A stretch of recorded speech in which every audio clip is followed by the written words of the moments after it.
அவர் வாழ்ந்த நாட்களிலே சகல மனுஷர்களையும் நேசிக்கிறவர்களாயும், குடும்பத்தால் புறக்கணிக்கப்பட்டவர்களை, உலகத்தால் தள்ளப்பட்டவர்களை நேசிக்கிறவராயும் வாழ்ந்து வந்தார். குஷ்டரோகத்தால் பாதிக்கப்பட்டு குடும்பத்தால் தள்ளப்பட்டவர்களை இயேசு சுகமாக்கினார். மனுஷர்களால் வெறுக்கப்பட்டவர்களை இயேசு நேசிக்கிறவராய் இருந்தார்.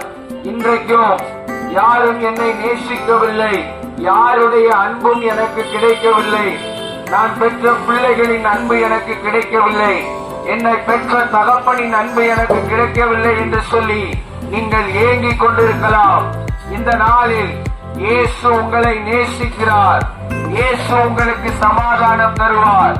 உங்களை உண்மையாக நேசிக்கும் ஒரு நபர், உங்களுக்கு விடுதலை கொடுக்கும் ஒரு நபர் இயேசு உங்களுக்காக இன்றைக்கும் இருக்கிறார்.